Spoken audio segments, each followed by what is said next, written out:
With apologies to the religious, I feel my story must be shared. In 2003, when I was 15 years old, my heart stopped for 6 minutes. It happened on an ordinary afternoon, at the point in my daily routine when I walked home from the bus stop. In the 4 blocks between the corner where I hopped off the bus and my front door, I started to feel nauseous.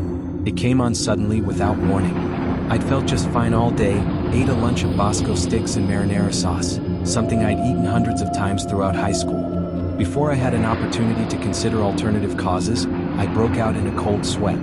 Then I felt the curious flutter in my chest. My heart slipped into what I later learned was an episode of ventricular fibrillation. I became breathless and collapsed.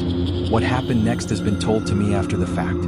I apparently sprawled in the road, where a woman driving a hatchback nearly crushed my skull beneath her tires. Instead, she screeched to a halt, tried to rouse me, then dialed emergency services when she failed to do so.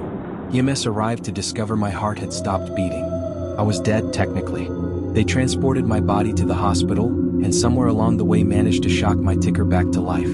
Thus began a harrowing weeks-long journey through the American healthcare system that led eventually to an ablation, pacemaker, and mountains of debt my family's still dealing with. But my heart's alright. And thank fuck it is, because what I learned that day has taught me never to thank God for anything. Because for those 6 minutes, as my lifeless body traveled across the city accompanied by 2 paramedics working tirelessly to revive me, my soul transcended our world to visit the hereafter. During my visit, I learned things about our universe that I wish I hadn't. Perhaps in sharing my story, I might help our species prepare for what comes after we expire.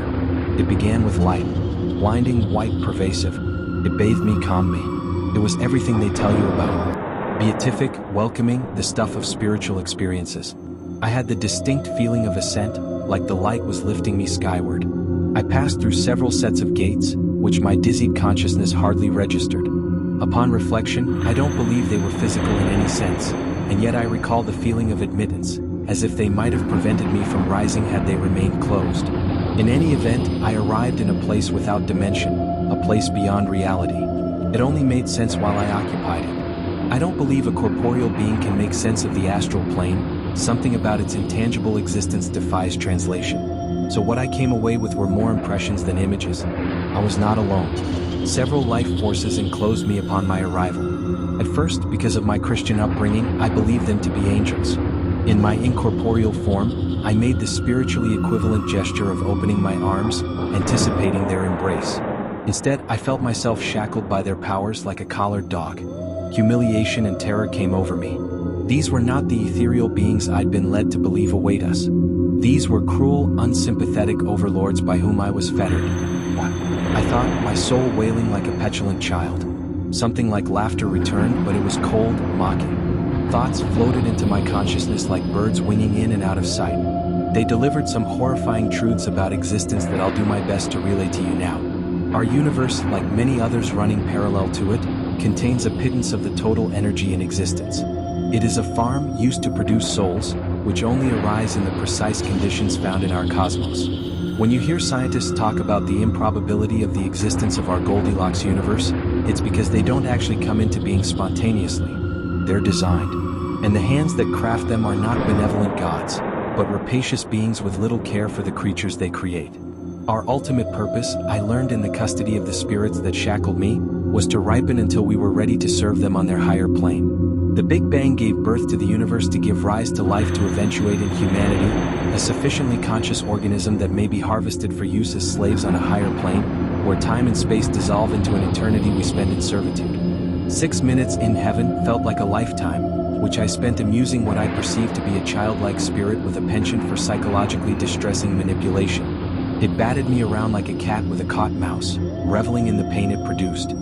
Physical discomforts we imagine hell inflicting upon us pale in comparison to the torture of soul pain. Loss of a loved one comes closest, that piercing, emotional damage resulting from trauma. When it became clear my time had not yet expired on Earth and I was to return, I was told not to reveal their existence to the rest of my kind. My reward, they communicated to me, would be a marginally improved station among the slave population. Alternatively, if I managed to convince others of their existence, new horrors would await me when I returned. I can't imagine anything worse than what I experienced, subsumed beneath an ineffable grief and torment. For weeks, I tried to explain to anyone who would listen what I experienced. Everyone told me I'd suffered a very serious and traumatic experience for a young man, that the event left scars on my psyche as well as my heart. I gave up trying to convince them. I slowly began to convince myself that what they told me was true. I'd simply imagined it, a death dream as it were. The mind reckoning with its own imminent demise, trying to make sense of the experience. Then I met someone who claimed to have met God. This was a few years later, when the author of a non-fiction book recounting their near-death experience visited my hometown. I won't reveal the author's name as I don't want to invite a lawsuit, which I'm sure he'd launch against me if he read that I'd besmirched him. I attended a reading and afterward confronted him about his tale. I looked him in the eye and asked if he really met God, something I'm sure he's dealt with hundreds of times. He smiled and nodded, assuring me that yes, God is real and is filled with love. On a lark, I decided to tell him that I knew the truth, that slavery awaits us all. A flicker in his gaze betrayed his knowledge of the fact. He really had died and visited the afterlife but lied about it in his book. Because he knew. He knew the truth of heaven, the horrible place our souls are bound for. He knew the truth of heaven, the horrible place our souls are bound for. Please subscribe for daily real-life scary stories.